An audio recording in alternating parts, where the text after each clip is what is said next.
우리 성경 말씀 교독합니다. 열왕기상 11장입니다.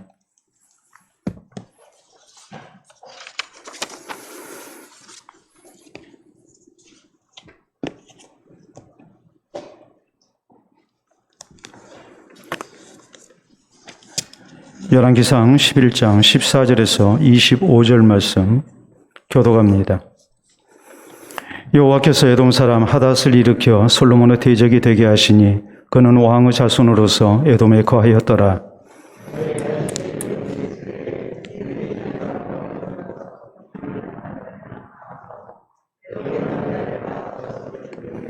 요압은 에돔의 남자를 다 없애기까지 이스라엘 무리와 함께 6달 동안 그곳에 머물렀더라.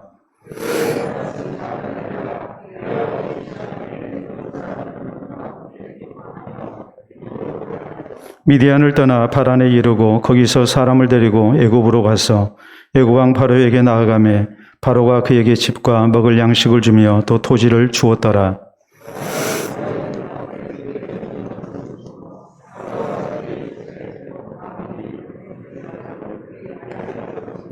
다브네스 아우가 그로 말미암아 아들 그누밧을 낳았더니 다브네스가 그 아이를 바로의 궁중에서 젖을 떼게 하며 그누밧이 바로의 궁에서 바로의 아들 가운데 있었더라.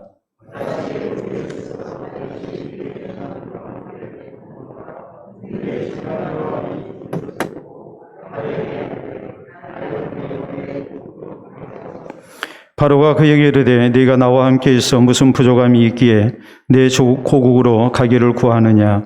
대답하되 없나이다. 그러나 아무쪼록 나를 보내옵소서 하였더라.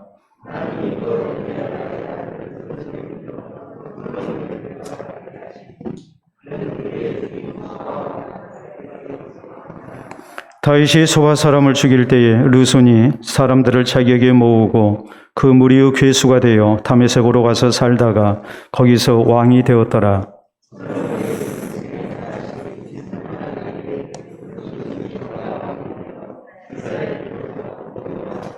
아멘. 기도하고 말씀 받도록 합니다. 하나님 아버지 감사합니다. 오늘도 세상의 많은 소식 가운데 참된 평화를 얻지 못하고 갈 길을 찾지 못하는 우리들, 오늘 주 앞에 나와 경배드리며 또 주의 말씀을 통해 우리 주께서 기뻐하신 길을 발견토록 우리에게 귀한 은혜의 시간을 허락해 주신 것을 진심으로 감사합니다. 이 시간도 하나님께서 우리에게 하시는 세미한 음성을 듣기를 원합니다. 주의 사랑하는 교회를 향한 말씀이 되게 하시고 이 시대를 향한 말씀이 되게 하시고 우리와 나 자신을 위한 말씀이 되게 하여 주시옵소서. 이 말씀을 통해 하나님의 뜻을 분별케 하시고 또 이 시대에 우리가 가야 할 밝은 길을 보게 하시고 우리 하나님께 영광되며 또 하나님 기뻐하심으로 우리가 바른 길 걷게 하시고 또 주님의 뜻을 이루어드리는 하나님의 백성으로 이 시대를 살아가게 하여 주시옵소서. 말씀을 통하여 우리에게 주시는 분별력과 또 주께서 주시는 새 힘과 위로가 넘쳐나기를 원합니다. 감사하며 예수님 이름으로 기도하옵나이다. 아멘. 오늘 열왕기상 강의 31번째 시간입니다. 우리가 병과 관련해서 이제 자주로 듣는 말이 있습니다. 바로 전조 증상입니다. 예를 들어서 뇌질환이랄지 혹은 심장질환 이런 병에 대한 전조 증상이라는 말이 무슨 뜻이겠습니까? 병이 생겨나기 전에, 발병하기 전에 어떤 특정한 그런 기미가 이렇게 보인다는 것, 이것을 이제 전조 증상이라고 얘기를 합니다. 앞전자와 그리고 조짐 조자를 씁니다. 그러니까 어떤 사실이 나타나기 전에 그러한 것을 예상할 수 있는 그런 조짐이 있었다는 말이죠. 이것이 꼭 병과 관련되지만은 않습니다.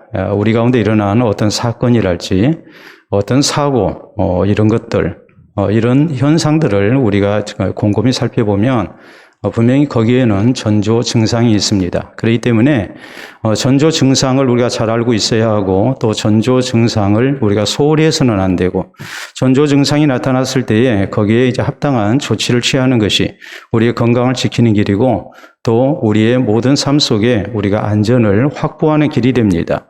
그렇기 때문에 이 전조 증상 굉장히 중요하죠. 근데 우리의 신앙생활에서도 이 전조 증상은 대단히 중요합니다. 하나님께서 우리 가운데 어떤 사건을 일으키시기 전에 하나님이 주시는 전조 증상이 있습니다. 이 신앙적인 판단 속에서 우리가 이 전조 증상을 바로 알고 그래서 하나님께서 우리 가운데 어떤 사건을 일으키기 전에 거기에 대한 지혜로운 대처 방법, 또 신앙의 자세, 이것이 우리에게 있어야 함은 당연한 일이지 않겠습니까? 우리는 지난 시간에 솔로몬의 마음이 하나님을 떠난 사실에 대해서 말씀을 잘 드렸습니다. 그는 하나님께 지혜를 구했고 또 하나님의 말씀대로 나라를 다스렸을 때 하나님께서 약속하신 대로 굉장한 부귀영화를 주셨습니다. 그런데 이런 부귀영화를 누리게 됐을 때에 솔로몬은 자만에 빠졌고 또 안일에 빠졌고 그리고 또 세속적인 그런 쾌락을 이제 더 좋아합니다. 이런 것에 대해서 하나님께서 경고하셨습니다. 그런데 하나님의 경고를 또 귀담아 듣지를 않습니다. 하나님의 경고는 다름이 아니고 여기서 바른 길을 가지 아니하면 하나님의 무서운 징벌이 나타날 거라는 거였어요. 솔로몬이 부귀영화를 인해서 그의 신앙이 나태해지고 또 그가 이렇게 마음이 하나님에서 떠난 것, 이것은 불신앙의 전조 증상이었습니다. 여기에 대해서 하나님께서 경고를 하십니다. 징벌을 하실 거라고 말씀을 하십니다. 그리고 그 징벌이라는 것은 나라가 나뉘게 될 거라는 아주 무서운 경고였습니다. 그런데 이런 경고, 하나님이 주시는 이런 전조 증상을 솔로몬은 무시했습니다. 오늘 성경 말씀은 이제 하나님께서 경고하신 대로 솔로몬에 대한 징벌이 나타난 것을 이렇게 말씀을 하고 있어요. 여러 대적자를 통해서 이제 하나님의 경고가 현실로 나타나죠. 에돔 사람 하닥과 그리고 아람의 르손을 통해서 이제 하나님의 징벌이 나타납니다. 저희를 통해서 솔로몬 사는 날 동안 이렇게 괴롭힘을 당한 이 일이 어떤 전조 증상이겠습니까? 이대로 가면 하나님이 경고하신 대로 나라가 나뉘게 되겠구나라는 것을 충분히 느낄 수 있는 그런 하나님의 심판의 전조 증상이었거든요. 그런데 솔로몬은 또 여기에 대해서 바로 대처를 하지는 못합니다. 그래서 결국 솔로몬 당대에는 나라가 나뉘지 아니했지만은 그 아들 르호보암 때에 나라가 나뉘게 되는 비극적인 그런 이제 결과를 얻고 맙니다. 자, 오늘 우리가 건강에 대한 관심이 많습니다. 또 사회 안전에 대한 관심도 많습니다.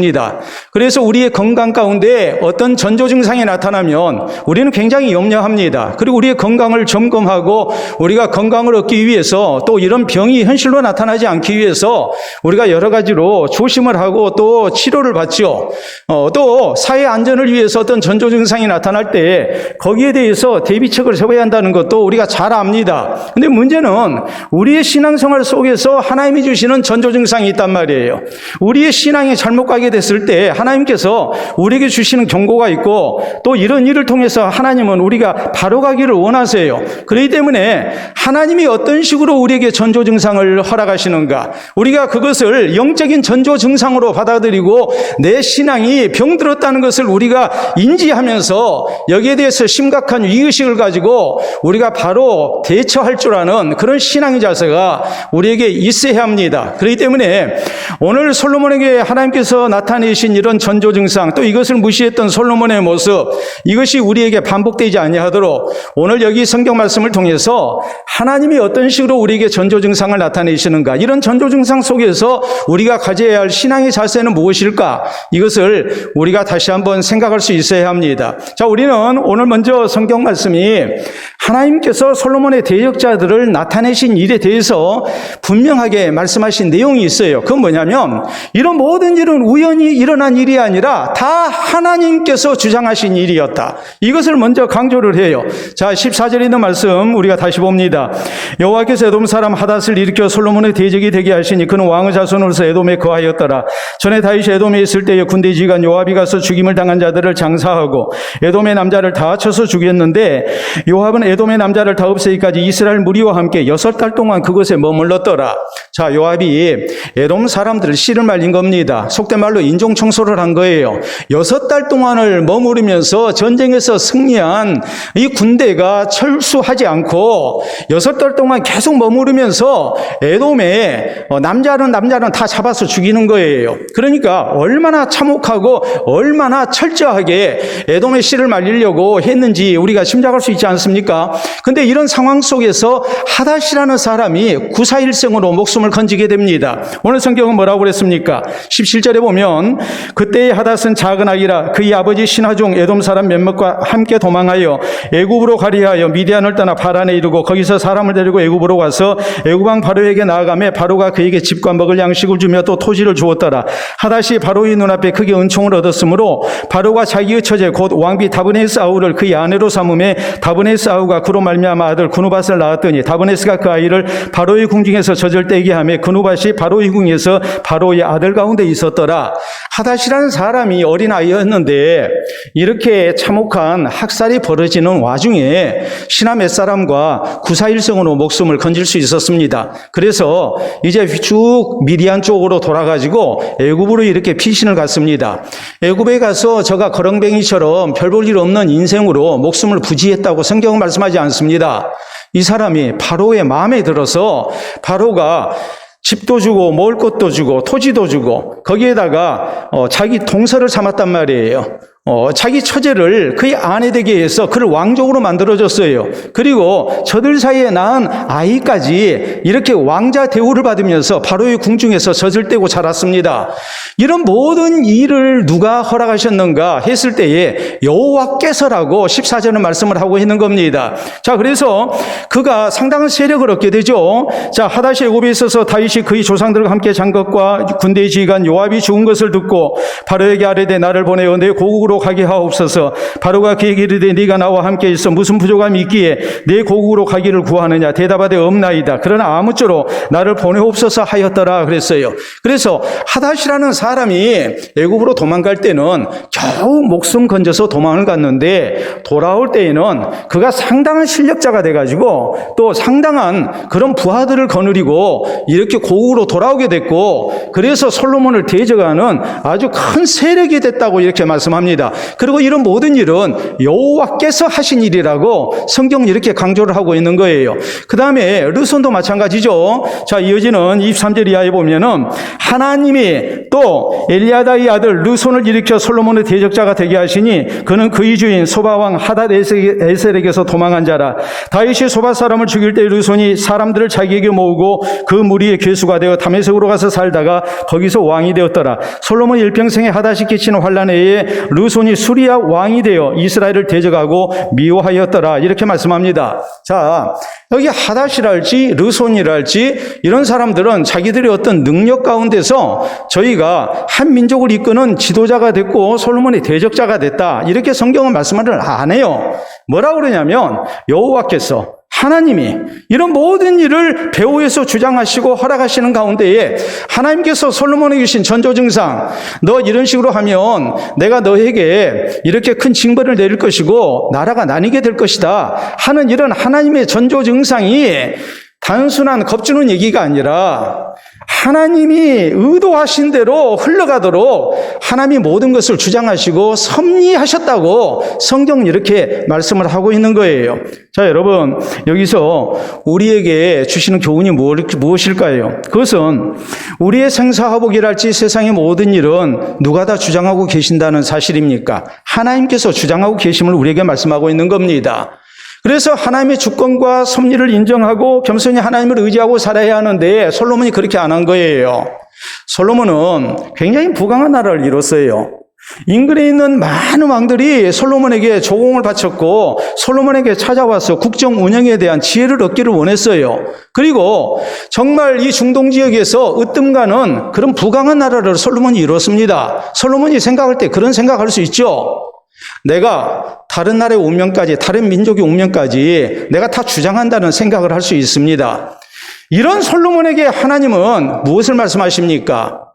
네가 죽고 살고 하는 거, 너희 나라가 평안하고 나라가 나뉘게 되고 하는 이 모든 것은 누가 주장한다는 거예요? 하나님이 주장하신다. 이것을 하나님께서 나타내신 거예요.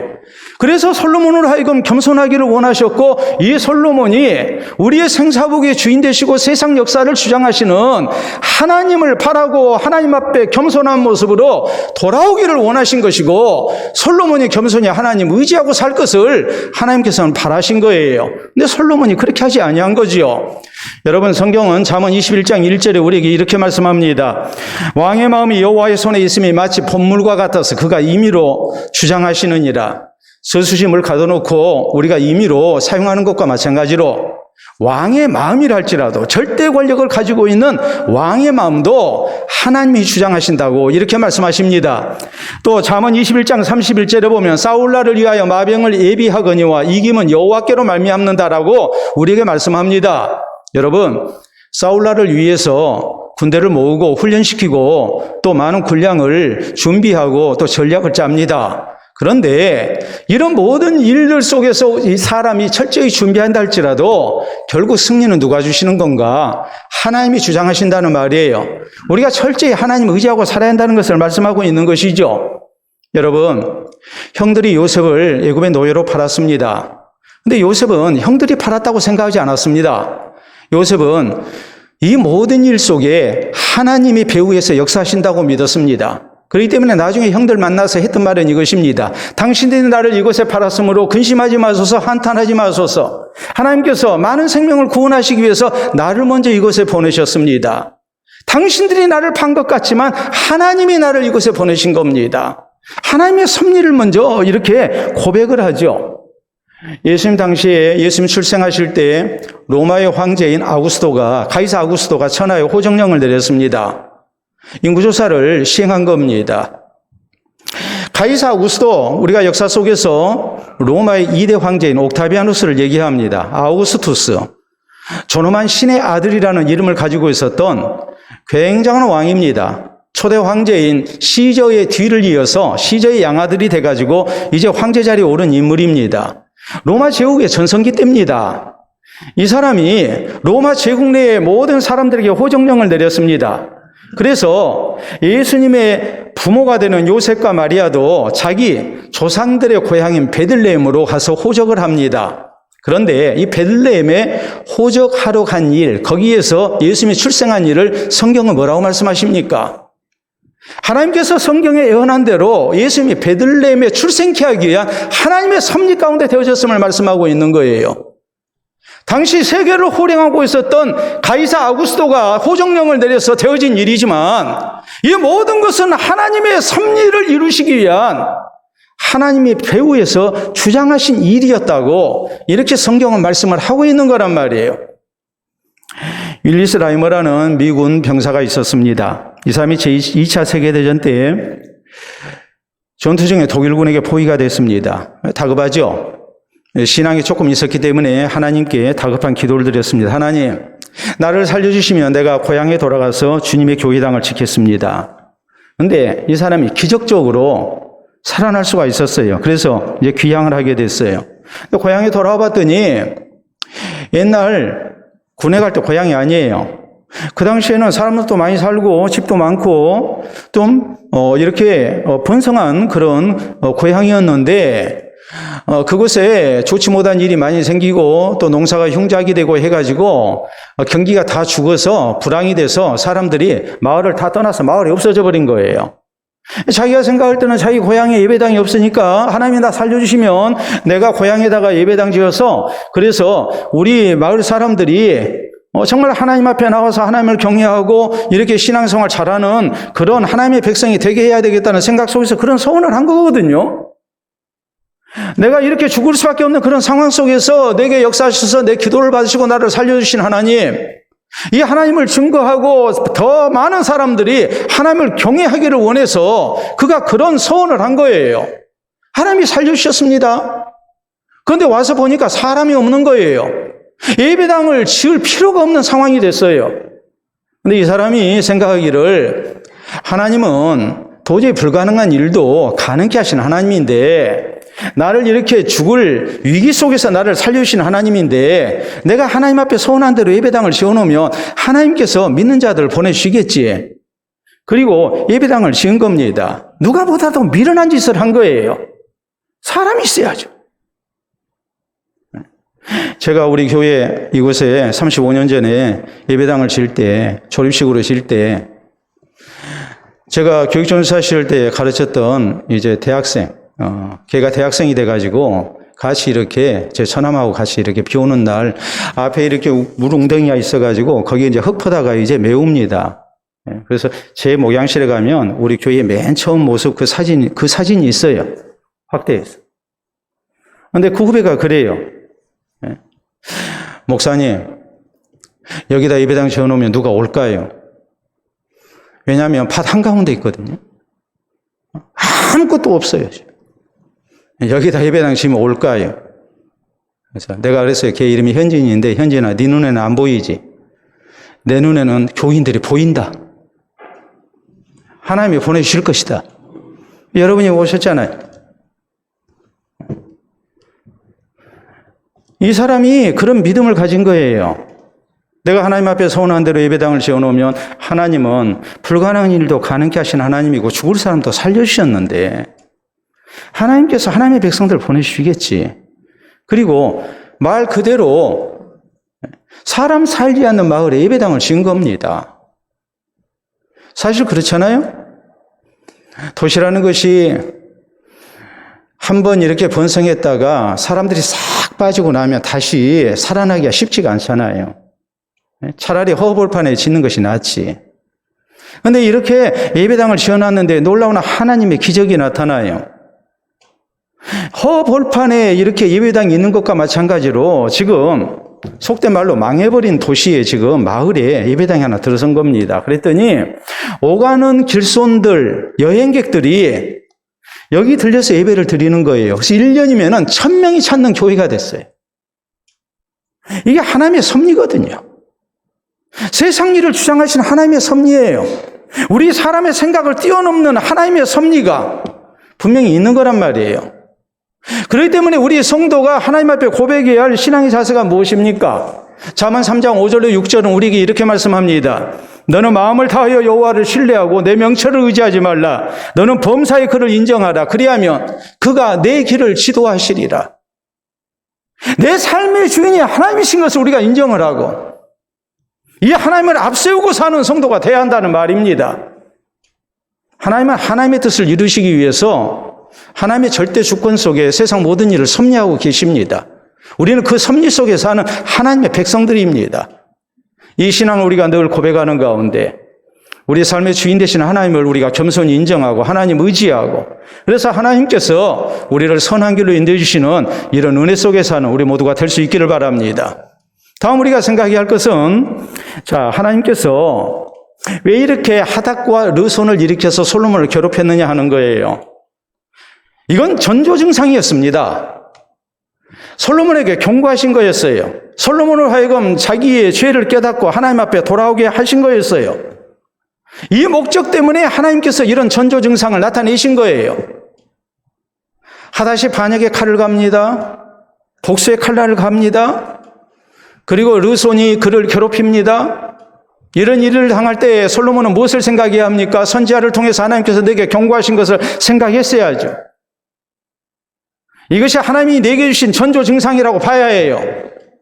그리고 앞으로 나라가 둘로 나뉘는 그런 일이 생기지 않도록 그가 하나님을 겸손히 섬기고 하나님을 잘 이렇게 의지하는 믿음의 백성이 되어야 했어요. 그런데 솔로몬은 그렇게 하지 아니한 겁니다. 여러분, 우리 가운데 나타난 이 신앙적인 전조 증상, 고난이라는 것을 우리가 어떻게 생각해야 되겠습니까? 불강력적인 일을 만날 때 우리가 어떤 생각을 해야 되겠습니까? 신앙적인 깨달음이 있어야 하죠. 이것을 통해서 우리가 하나님의 음성을 들어야 하는 것이고 하나님께서 우리에게 주는 메시지를 우리가 받을 수 있어야 합니다. 성경은 전도서 7장 14절에 우리에게 이렇게 말씀합니다. 형통한 날에는 기뻐하고 공고한 날에는 되돌아보아라. 형통한 날에는 우리가 기뻐해야 합니다. 하나님 앞에 감사하고 우리가 기쁨 가운데 살아야 합니다. 형통한 날 우리가 교만해서도 안 됩니다. 성경 원문의 뜻은 영어 성경으로 번역이 이렇게 됐어요. To be good이라고 번역이 됐어요. 형통한 날에는 선하게 되어라. 하나님의 은혜 받은 것을 감사하면서 우리가 하나님 앞에 더 아름다운 모습으로 살아야 한다는 뜻이에요. 공고한 날에는 되돌아보아라. 공고한 날에 되돌아보라는 것은 뭘 되돌아보라는 겁니까? 나 고생한 날 되돌아보라는 겁니까? 옛날 좋았던 시절을 되돌아보라는 겁니까? 그게 아니죠. 내 살아온 삶의 자치, 내 신앙생활을 되돌아보라는 거예요. 그래서 하나님 앞에 바로 서기를 힘써야 한다는 말이에요. 우리에게 신체적인 전조 증상이 나타날 때에 우리가 당장에 큰일 났다 생각하고 의사를 찾고 검사받고 하는 것과 마찬가지로 신앙적인 성찰이 우리에게 있어야 한다는 말이에요. 사무엘하에 그런 내용이 나오죠. 다윗 시대에 사무엘하 21장에 있는 내용입니다. 3년 계속해서 가뭄이 들었습니다. 다윗은 이 문제를 놓고 그가 신앙적으로 깨인 사람이기 때문에 하나님께 하나님, 우리의 생사복을 주장하시는 하나님, 날씨를 주장하시는 하나님, 왜 우리에게 이렇게 3년 동안 계속 가뭄이 들게 하십니까? 하고 신앙적 성찰을 합니다. 그랬더니 하나님의 말씀은 이것이었습니다. 전 왕인 사울왕 때에 무고한 백성들을 학살한 죄가 있다. 그 죄의 문제를 해결하라고 말씀을 하세요. 다윗이 백성들의 한을 풀어줍니다. 억울한 일을 당한 기본 백성들의 한을 풀어주죠. 그랬더니 하나님이 비로소 비를 주셨어요. 또 우리가 성경에 보면 사르밧 과부가 있었습니다. 엘리야 선지자를 잘 섬겨서 하나님께서 주시는 많은 복을 받았어요. 그런데 어느 날 갑자기 독자가 죽어버렸습니다. 우리 같으면 어떻게 했을 것 같습니까? 아니, 하나님, 내가 이방여인으로서 이렇게 하나님의 사람 선지자를 우리 집에 모시고 내가 공개하면서 잘 섬기고 있는데 내게 복을 못 주실 망정 이렇게 어려운 일을 당하게 하십니까? 하나님 원망할 거예요. 근데 사르밧 과부의 반응은 그것이 아니었습니다.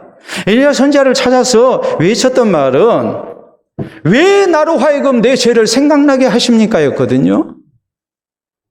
내가 신앙생활 잘하고 있는 상황 속에서 내 아들이 죽었을 때, 그것도 독자인데, 여기에서 자기 죄를 생각한 거예요. 그럴 때 하나님께서 이 아이를 다시 살려주십니다. 이 신앙적 성찰이라는 것이 굉장히 중요해요. 우리가 어떤 사고를 만나게 되면 사고 진상 보고서라는 것을 작성하게 됩니다. 사고 진상 보고서가 뭐겠습니까? 이 사고의 원인이 무엇인지, 미연에 막을 수 있는 길은 없었는지, 앞으로 이런 사고가 생기지 않도록 우리가 조치해야 할 일이 무엇인지, 이런 것을 다 살펴서 그래서 이제 보고서를 작성을 하는 거죠. 철저한 반성을 통해서 재발을 방지하기 위해서 또 책임을 묻기 위해서 사고 진상 보고서라는 것을 이렇게 만들게 됩니다. 사고에 대한 철저한 조사가 있어야죠. 그리고 거기에 대한 분석이 있어야죠. 그래서 또 대책을 세우는 거 아니겠습니까?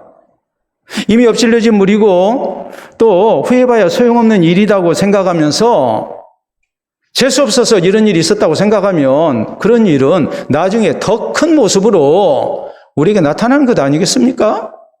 더 큰 사고를 미연에 방지하기 위해서 불행한 일을 만났지만은 그렇게 조사한다고 그래서 잘못된 일이 원상회복되는 것도 아니지만 많은 시간과 인력을 투입해가지고 그것을 조사하는 것 아니겠습니까?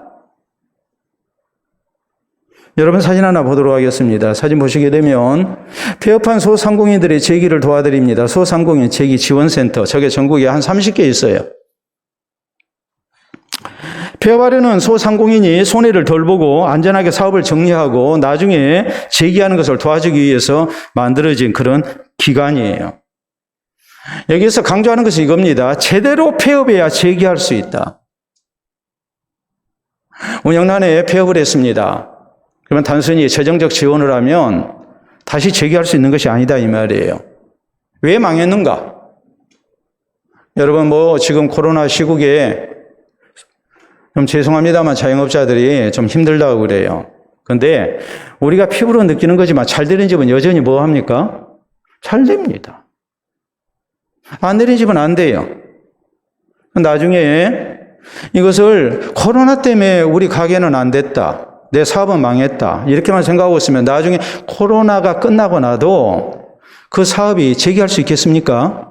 안 되죠. 잘 되는 집은 안 좋은 환경 속에서도 잘 되고 있어요. 못되는 집은 환경이 더 좋아져도 또 못되게 돼 있는 거란 말이에요. 근본적인 조사가 필요하고 성찰이 필요해요. 거기에 대한 대비가 필요해요. 그래서 소상공인 이 재기지원센터에서 강조하는 말이 이거예요. 제대로 폐업해야 재기할 수가 있다. 실패 원인이 무엇인지 이것을 냉정하게 분석하고 보완을 하는 겁니다. 그렇기 때문에 우리 성도는 뜻하지 않은 고난과 실패를 우리는 우연이라고 생각해서는 안 돼요. 우리의 생사복을 주장하시는 하나님께서 우리에게 나타내신 필연이라고 우리는 받아들여야 해요. 왜 하나님께서 내게 이 일을 허락하셨는가? 그리고 내 신앙생활을 점검할 수 있는 점검하는 계기로 삼아야 해요. 이게 전조 증상에 대한 바른 반응이에요. 내게 있어서 심각한 전조 증상이 나타났는데 그걸 예수 무시합니다. 아니 나이 들면 다 그래. 그렇게 생각하고 마음 편하게 살 사람이 있습니까? 나이 들면 다 그런다고 그렇게 넘어갈 수 있는 일입니까?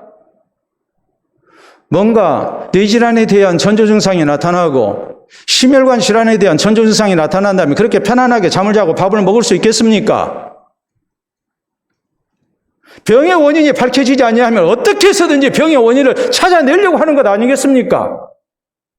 하나님이 우리의 생사복을 주장하시는데 내게 감당하기 힘든 일을 나타내셨습니다. 이걸 하나님이 내 신앙을 돌아보라는 전조 증상으로 주신 걸로 우리가 받아들이고 내 신앙생활을 점검해야 한다고 하나님은 말씀하십니다. 그래서 고난을 통해서 신앙적인 각성과 성숙이 있도록 해야 합니다. 이런 일을 통해서 우리가 살아계시는 하나님을 더욱 가까이 하고 또 하나님께서 바라시는 믿음의 사람으로 우리가 바로 설 수 있어야 합니다. 솔로몬에게는 그것이 없었습니다.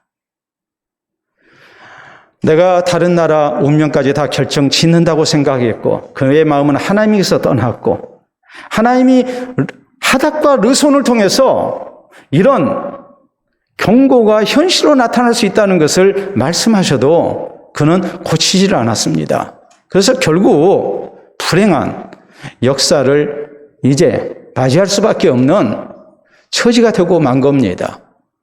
오늘 하나님께서 우리 가운데 신앙적인 전조 증상을 나타내실 때 우리가 더욱더 각성하고 또 나 자신을 돌아보는 가운데 영적으로 바로되고 성숙될 줄 아는 그런 은혜가 우리에게 있기를 바랍니다.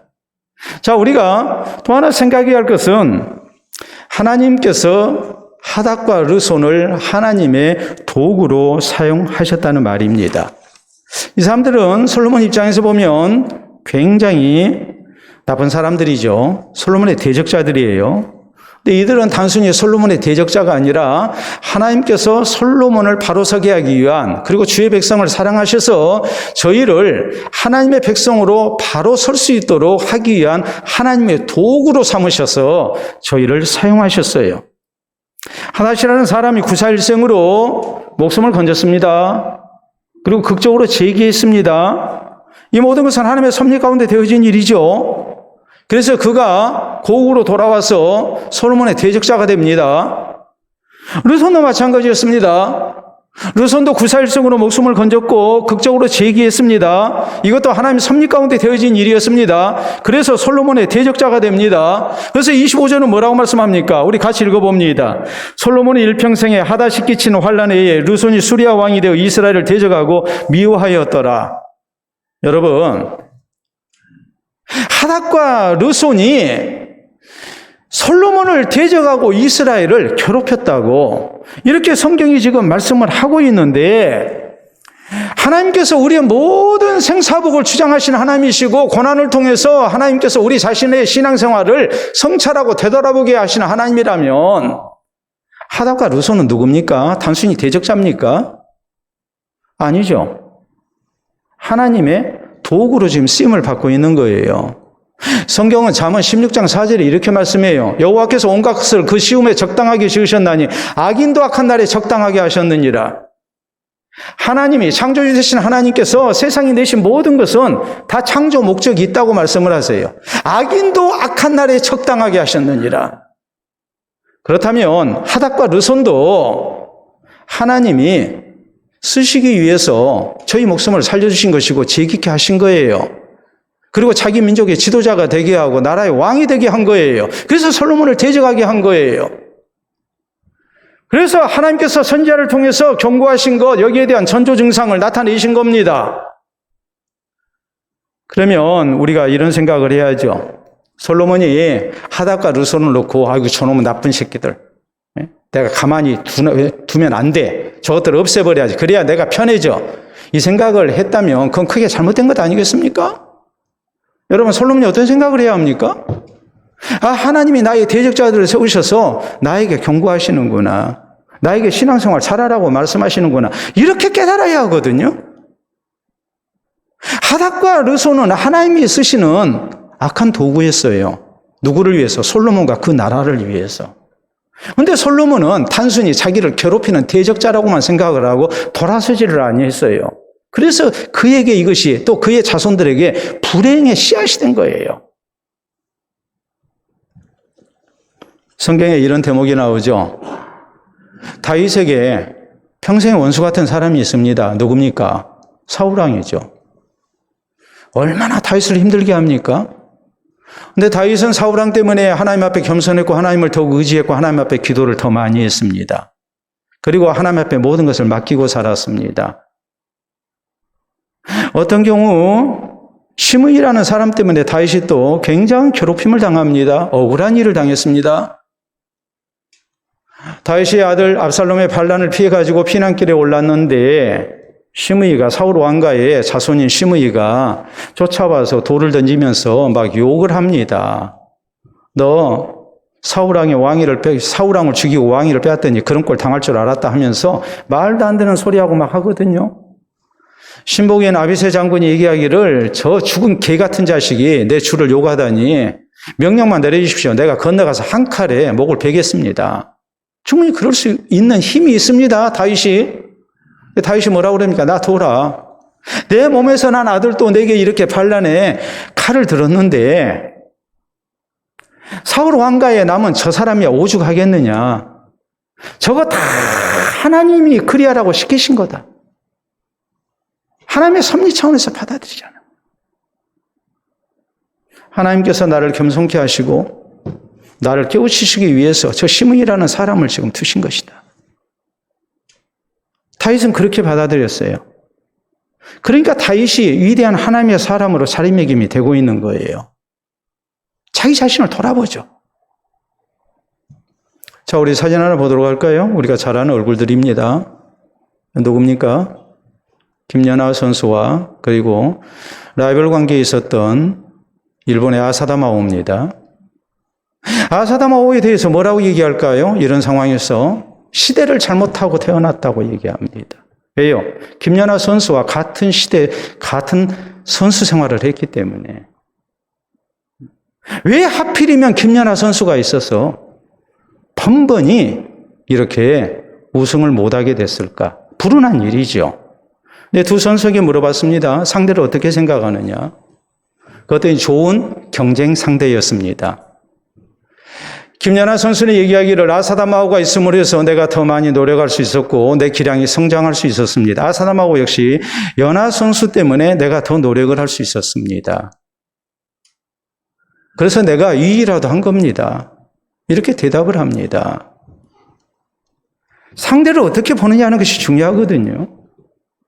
솔로몬이 하닥과 르손을 하나님이 나를 깨우치시기 위해서 살려두시고 재기케 하시고 왕이 되게 한 나를 깨우치기 위한 하나님의 도구라고 생각했으면 솔로몬이 전조 증상이 나타날 때에 깨달았죠. 그런데 솔로몬은 단순히 대적자로만 생각을 했어요. 미워하는 사람으로만 생각했어요. 어떤 경우 하나님께서 우리에게 불편한 사람 주실 수 있습니다. 그걸 불편하다고만 생각해서는 안 돼요. 그 사람이 있음으로 해서 내가 더 근신하게 되고 내가 더 겸손하게 되는 것이고 내가 더 하나님 앞에 기도 많이 하게 되는 것이고 또 하나님의 손에 모든 것을 맡기게 되는 거예요. 하나님이 우리에게 주신 전조 증상 그걸 고맙게 여겨야 해요. 여러분 생각해 보세요. 여러분에게 만약에 뇌질환에 대한 전조 증상이 없다면, 심혈관 질환에 대한 전조 증상이 없이 어느 날 갑자기 그것이 나타났다면 그 목숨이 왔다 갔다 합니다. 목숨 건져도 평생 장애 입을 가능성이 거의 100%입니다. 전조 증상이 있기 때문에 우리가 대비를 하는 거예요. 오늘 나를 힘들게 하는 사람 우리가 어떻게 볼 것인가? 하닥과 르손 같은 사람 우리가 어떻게 볼 것인가? 하나님이 나로 하여금 신앙으로 바로 살게 하기 위해서 저 사람을 내게 두셨다고 우리는 믿어야 합니다. 그리고 우리가 뭐 해야 합니까? 더 깨어 있어야 하고, 더 기도해야 하고, 더 겸손해야 하고, 더 근신해야 하고, 우리가 하나님께 모든 것을 맡길 줄 아는 성도가 돼야 됩니다. 그래서 오히려 그것 때문에 감사하고, 그것 때문에 내 신앙이 지켜졌음을 우리가 고백할 수 있는 이런 은혜가 우리에게 있기를 바랍니다.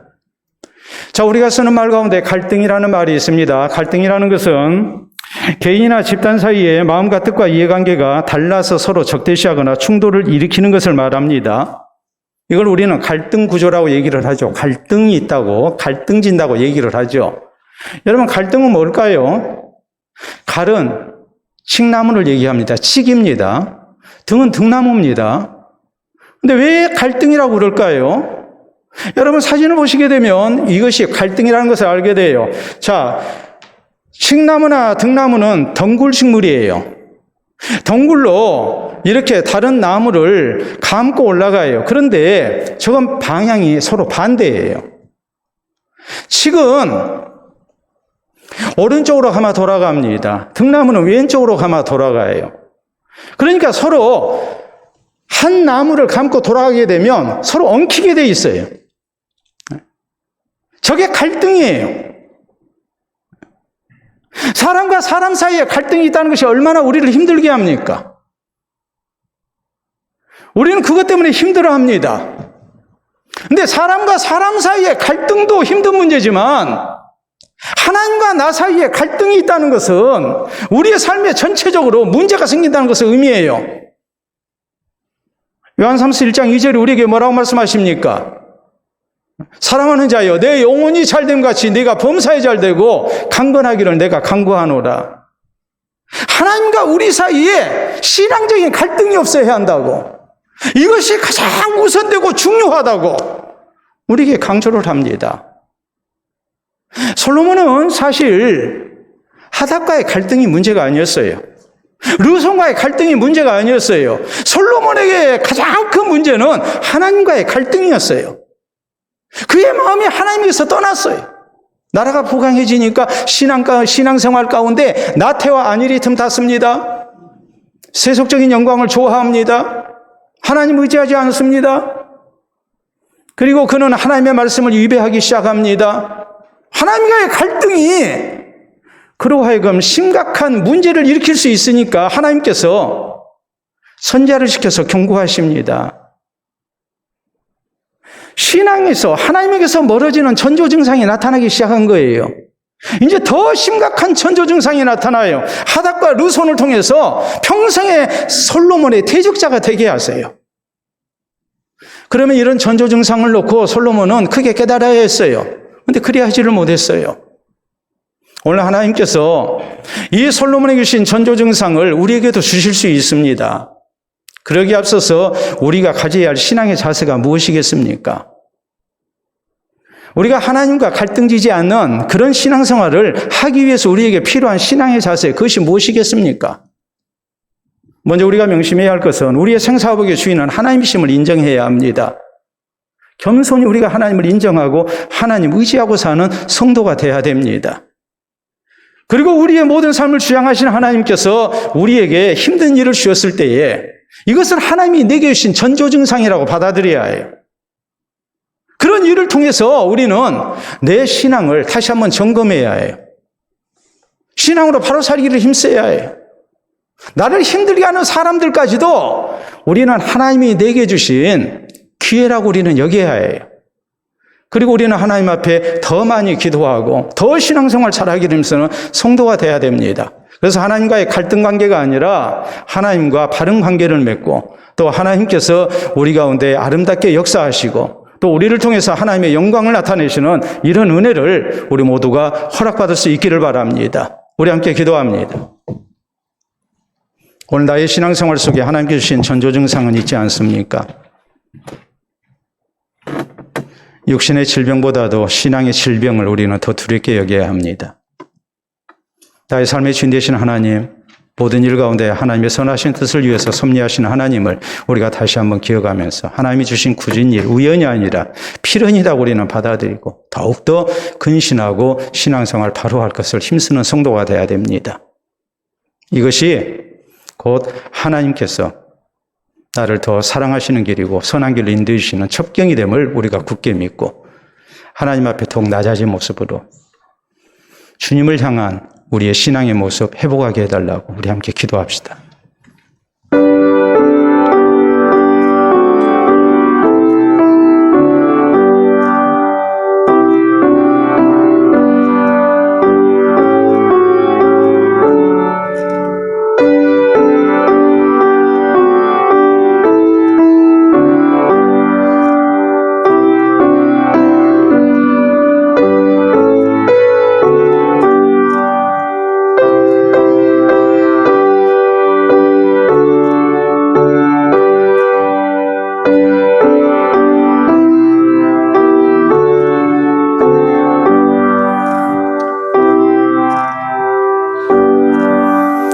이 시간도 살아계신 우리 아버지 은혜를 진심으로 감사합니다. 주의 말씀을 듣게 하시사 우리의 신앙생활을 다시 한번 점검케 하시고 하나님 앞에 바른 신앙을 가지고 주님 기뻐하신 길을 걷기를 다짐토록 은혜 주시니 참으로 감사합니다. 우리의 생사복의 주인 되신 하나님을 겸손히 의지하며 또 주께서 선한 섭리 가운데 우리의 모든 일을 주장하심을 굳게 믿고 주께서 나타내신 일 가운데 주의 음성을 듣기를 원합니다. 고난을 통하여 우리의 신앙생활을 되돌아보며 하나님 앞에 바로 서기를 힘쓰는 우리 되게 하여 주시옵소서. 특별히 신앙생활 가운데 좋지 못한 환경 또 힘들게 하는 사람들까지도 우리가 하나님의 섭리 차원에서 모든 것을 받아들이며 이해케 하시고 우리의 신앙이 더욱더 성숙되는 아름다운 도구가 될 수 있도록 주님이여 도와주시옵기를 원합니다. 늘 하나님과 바른 관계를 맺고 믿음의 길을 걷게 하시사 주께서 이 시대를 위하여 예비된 하나님의 사람들로 우리가 쓰임받게 하시고 우리 하나님께서 신앙생활 바로하는 성도들을 크게 사랑하심이 우리를 통하여 증거될 수 있도록 역사하여 주시옵소서. 감사하며 예수님 이름으로 기도하옵나이다. 아멘.